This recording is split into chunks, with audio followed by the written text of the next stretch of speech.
Dad's dream to talk about his favorite team with the son of digging the stats. Come and join us, nerding on the Dbacks. Hello, people of the Dback world. Don't hit my mic. My God, that Say was sorry. right in the intro too. Say sorry.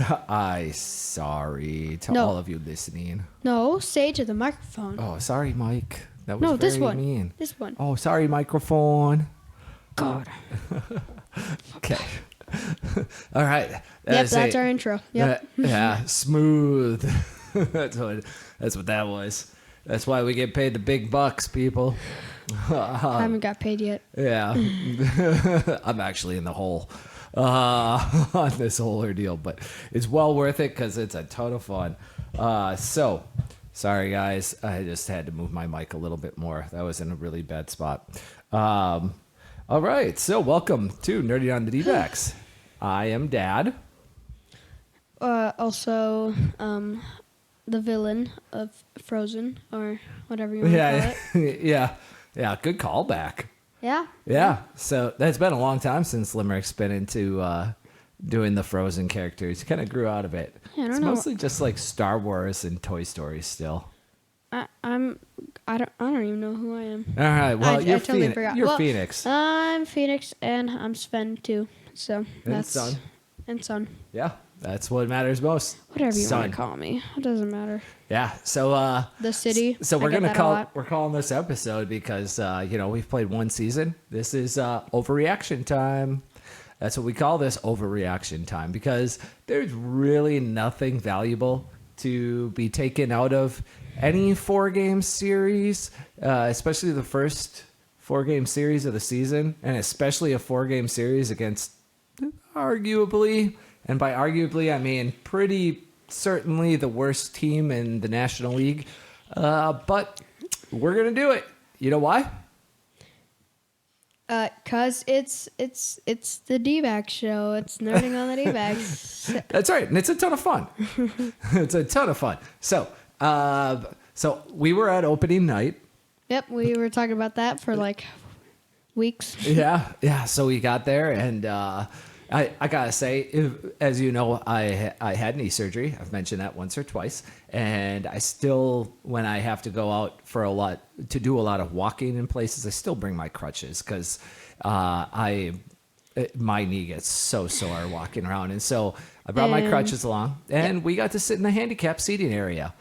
Also, we went on like a bus, and that was kind of bad. It was the light rail, It was a light rail, and it got super delayed. It got super delayed. We were all squished in there. Yeah, at least we made it for the bottom of the first inning. Yeah, and that was good. Yeah, And in the bottom of the first inning, Lourdes Gurriel hit a smacking home run for my prediction. That's right.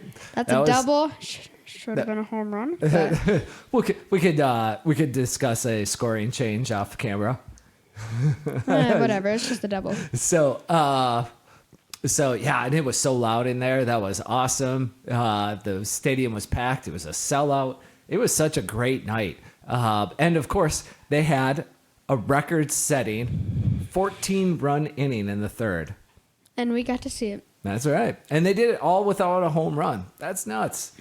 So where does that stand in the pantheon of most runs scored in one inning in the history of Major League Baseball? The 150-year history of Major League Baseball. 4th place. That's right. 4th most runs scored in Do you know one what inning. the most scored? Oh, that's a good question. No, I think it's 18. 18, maybe 19. I know the third most is 16, and so it's 18. I think maybe it's like 18, 17, 16, and now the D-backs at 14 for most runs ever scored in an inning. It's been it was actually done, I think, by the Rangers back in 1996.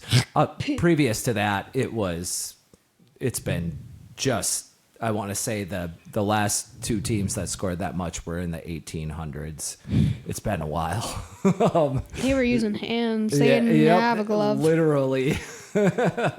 That's it. Yeah. If you've ever been to Cooperstown Hall of Fame, I suggest checking it out, taking a look at the glove wear those players used way back in the day. It's pretty nuts. No wonder errors were such a big thing. It happened constantly, I'm sure.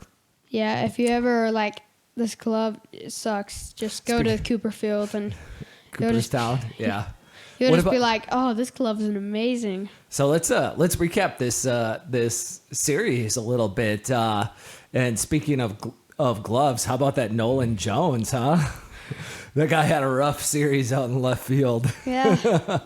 Oh man, I don't know if that I heard the announcer mentioned in Game 4 that Jones got charged with his second error of the series, and it made me wonder if they went back and changed that ruling on Peterson's double and gave him a fly ball and reached on air instead of a double. And if you've ever played baseball and you're going for that fly ball and then you drop it, even if it's like practice and it's just like if it's a ground ball, a fly ball, anything, when you drop it, you just like.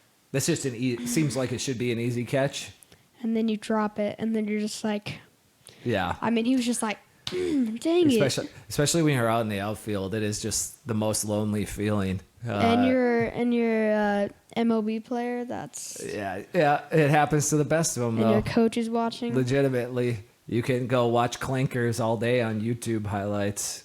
It's a thing. So, so series recap. Obviously, Dbacks won took the series 3-1. And the first two games weren't even particularly close. Even the fourth game that they won didn't ever feel like it was particularly close, even though the score was not a huge difference. They won by 4, but neither of the games were just close. Yeah. Like it would be like 100, and then like the Rockies would win by like 9. I think it was 9, right? I think they won by 5. Oh no, 7-4. I was talking about like this. Yeah, the score. 7-4. Yeah, 7-4. And no, it was 9-4. Oh, was it? Yeah, because Okay. that one guy hit like a 2-runner. Okay. Anyways, whatever. Yeah. So, but they won. They won. Yep, they won. 3-1. The top 6 hitters in the lineup: Corbin Carroll, Marte, Lourdes Gurriel, who won the NL Player of the Week. We'll get a little more into that with just a Superman-like performance, and That's then my guy. Walker, Peterson, Suarez, all 6 of those guys are just raking. It was something to watch. Perdomo and Thomas, they're bringing their Gold Glove level defense to the team with enough offense. They're not looking terrible at the plate. It's been pretty good. Thomas hit a home run. Third player on the D-backs to hit a home run this season.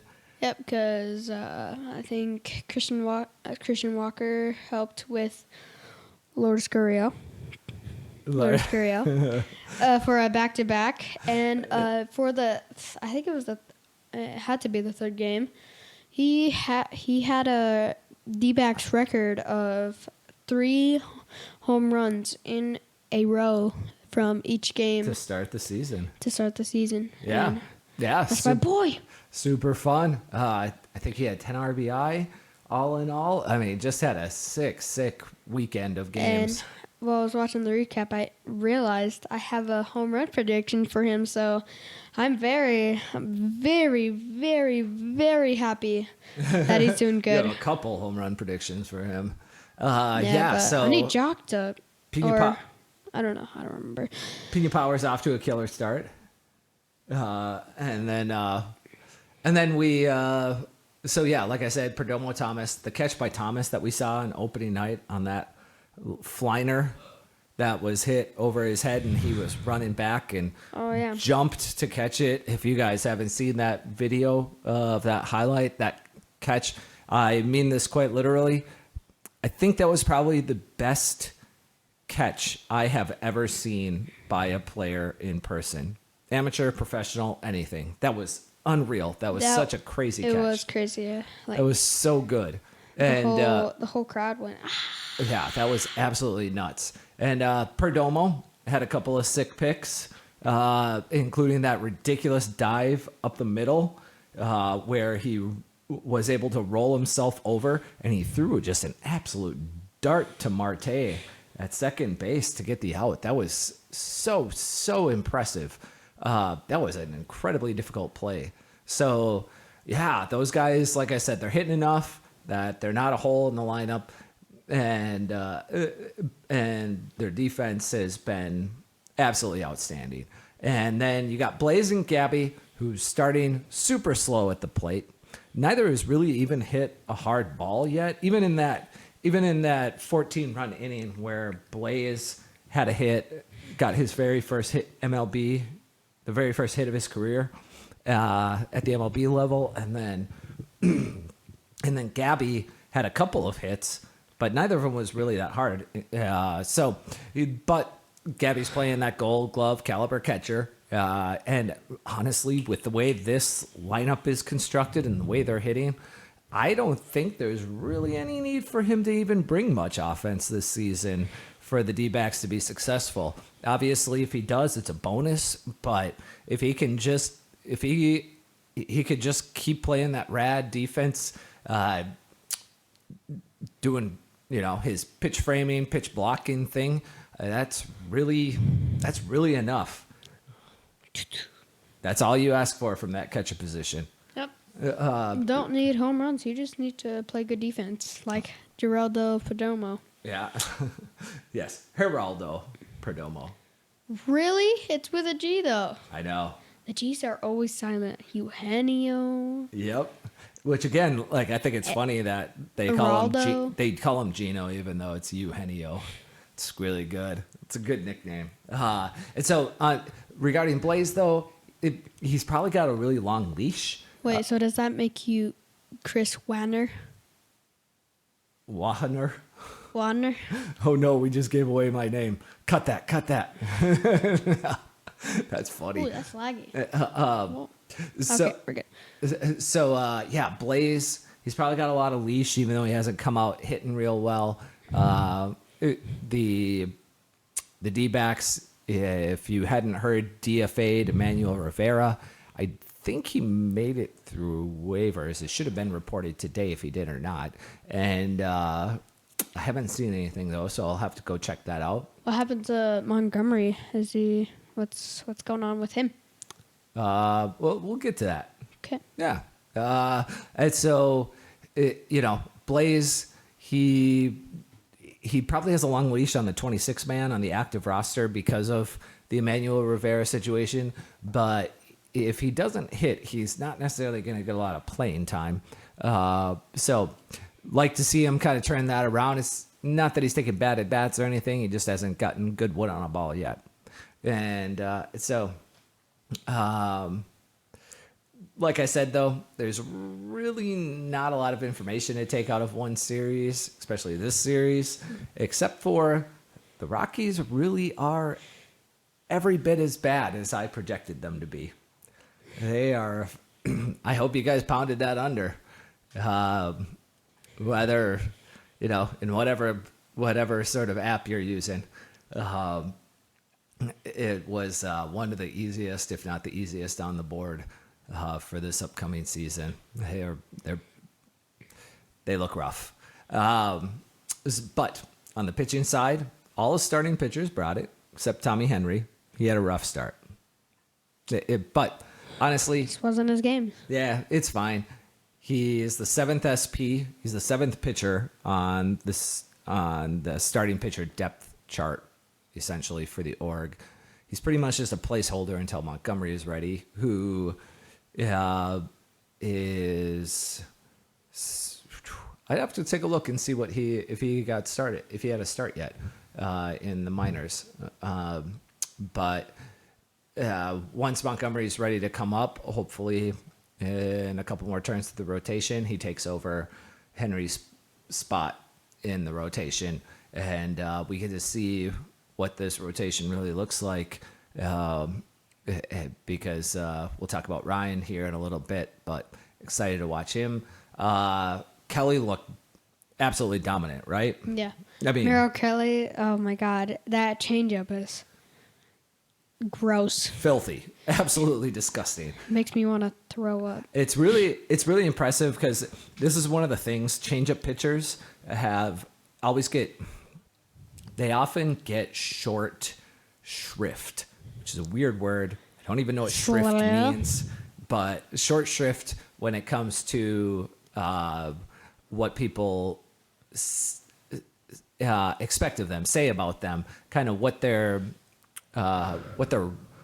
rated, if you will, what the opinion is of them by fandom and even analysts to a lesser degree.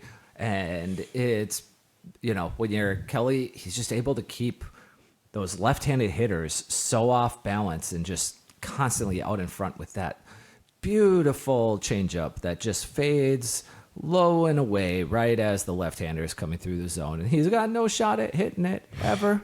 It's just absolutely incredible. And so loved watching him pitch. His line at the end of the day, how many strikeouts did he have, Phoenix? I think he had 18. 8. Just 8. 19? I don't even think he got 19 outs. No, he got. I totally forgot. Well, I was close. Just removed the one. Yeah. No, he had 8. He had 8 strikeouts. He had no walks. He pitched 6 innings, and here's the beautiful part about that: he only needed 72 pitches to get through those 6 innings with 8 strikeouts and no walks. That's an insanely efficient game.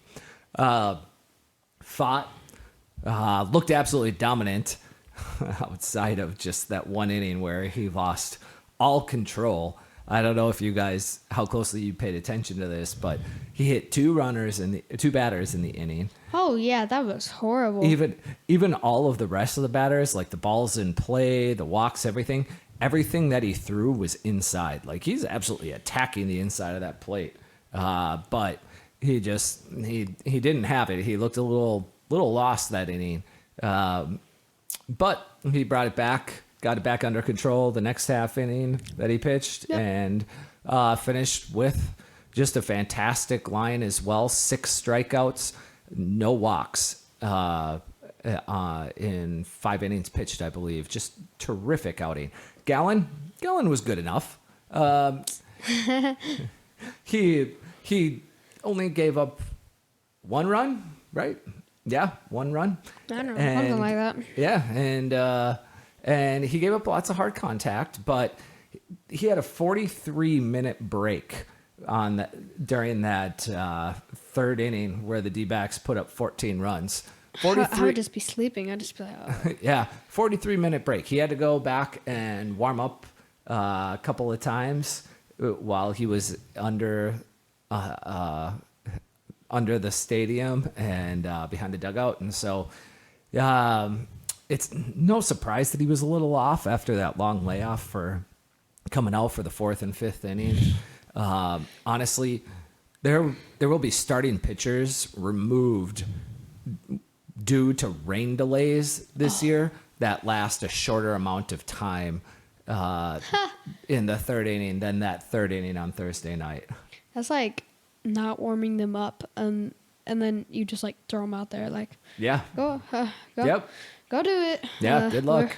Yeah, no, I actually think I mentioned this to you during the break after he came back out on Thursday night, if you remember, when he did come back out, and I said, I'm a little surprised. I kind of thought they would. I remember you saying that you were like surprised that he came back out because he had a 40-minute break, as you said. Yeah, I kind of expected him to hit the showers for the night. They were up by so much, and I really believe that if it wasn't opening night, they probably would have. Sure. They probably would have pulled him after that inning, after that half inning. They would have just never sent him back out to the mound again. I think they just wanted. I think they just wanted to do it because everybody loves him, and yeah. I think he wanted. I think he also wanted to go back out there because he hasn't. I mean, it was the off season. He has just Yep. been. He wanted to Oh, I'm show his sure. worth. Yeah. If they have another 43 inning offensive inning Oh, yeah. in June, we'll say, in Gallons, the pitcher. Hit the showers. Yeah, I'm pretty sure he's not coming back out. So it was all in all just a really great showing. They did exactly what they needed to do. They won 3 out of 4, and man, do they need that, because we got the Yankees coming into town starting tonight, and then D-backs get to hit the road and play the Braves. It's a tough week of They have teams. to be It's a brave. tough month. They have to be brave in this in this month. It's a really tough April schedule. It's a really tough April schedule. And after this initial series that they took care of business. So that part's great. They did what they needed to win the series. The Yankees now tonight, they looked incredibly impressive. They had a 4-game sweep over the Astros for their opening weekend. And the Astros, arguably the American League favorite to make it to the World Series. So that is quite a statement coming out. And hopefully, we get to see what the D-backs are actually made of during this next week after getting to beat up on the National League's worst team. And so that's going to be really exciting to see what happens over the next week here. Yeah, now we're gonna have some close games here. Yeah, it's going to be much tougher. It goes from 0 to 10 pretty much instantly. And the Braves are probably the best team in Major League Baseball. I think they are. So it's going to be so hard. I'm really excited to watch Ryan Nelson pitch tonight. I didn't get to see him at all in spring training, but I was absolutely drooling over his revamped StatCast, GameCast numbers. He was throwing so hard, and I am really, really excited to see what he brings to the table tonight against the Yankees lineup. So, anything else, Phoenix? We got some final thoughts here on the series. I think it was a fun opening day, but for our experience was a little wacky. Yeah, we had a tough one. Our little man tripped on the way to the stadium and skinned one of his knees, which was not awesome. And I can't carry him because I'm on crutches. I can barely walk. Our train got delayed, which put us in the rail got delayed, which put us a little late to the game. We had, after the game, again, the little man went scampering off in the concourse with everybody out there. Had to go run and after thank him. goodness Phoenix followed him and stayed with him, because I'm able to find Phoenix, but I'm not able to find Limerick. That would have been a nightmare. It was very scary. I was wearing my teal shirt, but that's not the D-backs' fault, and it was a great game. It was fun to watch, and we had those amazing seats. That's right. Yeah, we really did. It was so cool sitting in the handicap section. Yeah, you could really see, and I actually, oh my God, this mic! I swear to God, We'll tighten it up next time. Yeah. And so, as I was saying before, my mic wanted to be mean on me. I recorded the Lourdes Gurriel bomb that he hit. Yeah, we'll have to stick that up. I didn't record the ball coming into, because we were landed right there, right in front of us. It was pretty awesome. And so it was.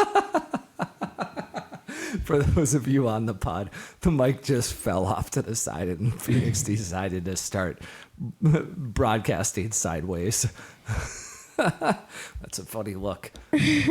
So you guys just get to see my hair now. No none of my face. But yeah, it was right in front of us, and I was just screaming all over the place. I was like, "Yes, eat that, Dad! Alec Thomason hit it, but I wish he did." You got it, and like I said, I'm not even mad right now. You know why? Because I got Lourdes Gurriel on my big money fantasy baseball league team. Yep. And so Do you I have- got Lourdes Gurriel and Mookie Betts on that team. I knew what it. a crazy start to the season my team has had. Absolutely incredible. I bet you're first, aren't you? I mean, it's a head-to-head, but I would be otherwise. I got no doubt about that. Literally the two best players in Major League Baseball to start the season, which, we should talk about that a little bit. How long can Lourdes Gurriel hold on to the team lead in four? For To those the off season. Yeah. I feel like the right answer is till they hoist the World Series trophy, but When they host it. yeah, he's got .64 right now. For those of you who don't know what 4 is, it stands for Facebook WAR, wins above replacement. Only Mookie Betts, who I just mentioned, has more Facebook WAR to date this season, and that's partially because he's had 2 more games due to starting the season off in Korea. He's also only trailing Mookie Betts in the National League in OPS, which is pretty awesome. He's just smashing the ball so hard. And he has hit nothing cheap. Everything he's hit is just on the screws. He's hitting so hard. Did you guys see Lourdes' hair on Yeah. on I think it was opening day and the next game too. I know we've not commented about it necessarily, but it is just bizarre to me. We need to figure that out. How does he just get, after wearing a hat and a helmet on his head all the time, how does he just take that headwear off and it's just, I mean, it's Whenever I put my hat on, it's just like, I know it just falls. We got it all nicely coiffed. It looks just like it, and then as soon as you put a hat on, it's down.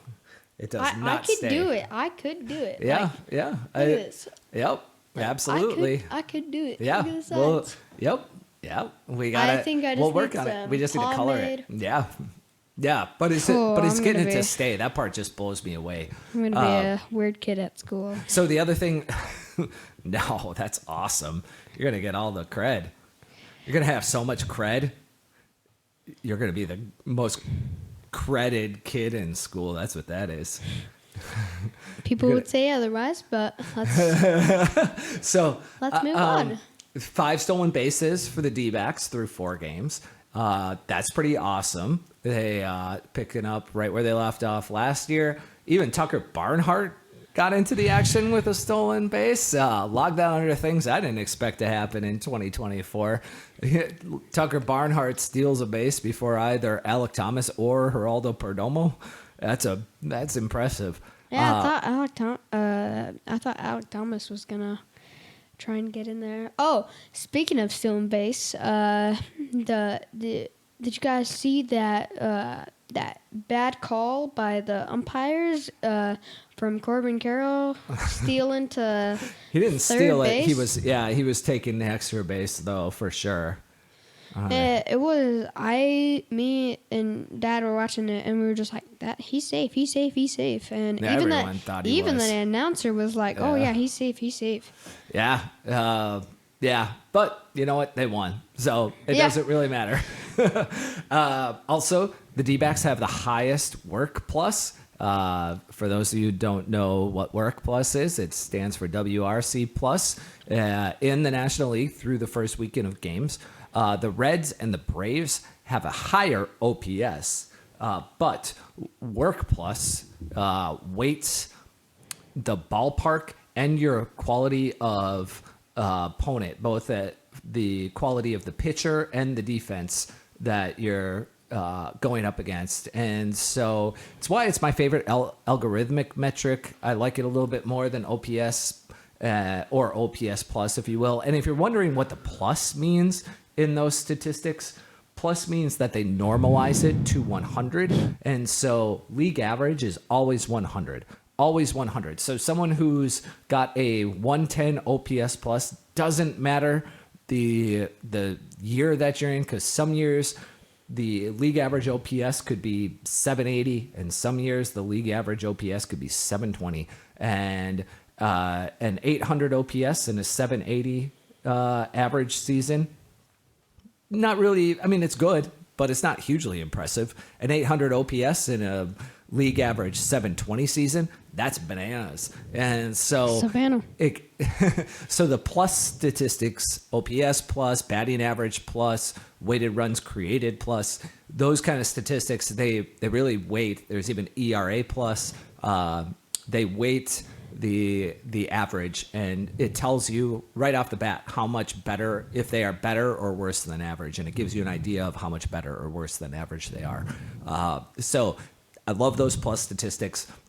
One last thing, I didn't even tell Phoenix about this, but the principal owner of the Diamondbacks, Ken Kendrick, he came out this past weekend and made a statement that ownership has pretty much already green-lighted extra spending at the trade deadline to fill any holes the D-backs might have when that comes up. And I love being a fan of this team. Being in my 40s and just seeing how miserly and Scroogely, I'm making that an adjective now, most MLB owners act with their team's payroll. It just, especially like mid and small market teams, as long as the owner is turning a profit and the value of the team itself, the franchise, keeps appreciating, they don't care if they're putting out a winning product on the field. They're not fans. They're owners of an asset in their portfolio. And so seeing D-backs ownership, when this came out just yesterday, you go through Twitter and like blogs and stuff like that for MLB as a whole, not necessarily D-backs land, but MLB fandom. And it is just, everyone is just fawning over what the D-backs ownership is doing with the team right now. Like, we are the envy here in all of Major League Baseball for how ownership is handling the financing of their team. And so I really hope the local fans appreciate this. It's so rare in Major League Baseball. You get owners like this, like for a team every 5 years or so. And usually almost every time that owners spend the way that the D-backs ownership is spending right now, it's because they've only got a few years left to live, that owner does. And before, it's what happens typically. And before they pass away, they want nothing more than to see their team win a championship. And so they just start spending more money than they should for what their market is. And it's cool, but it's short-lived. And hopefully if the D-backs stay competitive in this environment for a long time, they keep spending, and we'll be able to appreciate this team and its winning ways for a long time to come. Thank you. Beautiful speech. Beautiful. All right. Making me tear up over here, too. All right. So with that, have fun watching the Yankees tonight. They kick off in about 30 minutes, probably before you get this pod. But have fun watching them get beat 50-0. Who, the Yankees? Mm-hmm. Yeah. I mean, they definitely got the pitching matchup advantage, and they get to see their old friend Juan Soto again. That'll be fun. And almost giant Arson Judge. In case you don't know who Arson Judge is, it was a tweet made by, I believe, John Morosi on Twitter, saying that he was the first person to break the news that the San Francisco Giants agreed to a contract with Arson Judge, who is supposed to be Aaron Judge. And it was an awesome typo. It will live on in infamy. Arson Judge. Like, are you trying to say Aaron Jones? Who's Arson? Yeah, good stuff. So, yeah, enjoy the game and the series, and let's reconvene here after these couple of series and see what the D-backs really got. Yeah. I can't wait to watch this in our living room. Yeah, it's going to be awesome. The big Yeah. screen, 85 inches of surround sound, pure joy. All right. I also love being a fan. It's awesome. That was a little late, I will admit. Hey, they don't call you the best baseball podcast co-host for nothing. Oh, they do? Yep. I do. Yeah, I think you definitely win the award for like under 20, age under 20. If we had like a junior league, you'd be the king of baseball podcasts. I need to see these comments. All right. That's awesome. All right. Well, appreciate you guys for listening all the way to the end and all our rambling. Hope you have fun. Have fun watching the Yankees get their butts kicked. That's right. And be good to somebody out there, okay? And like, subscribe, Comment comment if you want. if you want. No, we're not forcing you Follow to. us on Twitter for sure. Follow us everywhere. Yeah. And most of all, the cherry on top, share. That's right. Channel it. Inner kindergartner. You got it. Kindergartner. Bye. Kindergartner. Kinder.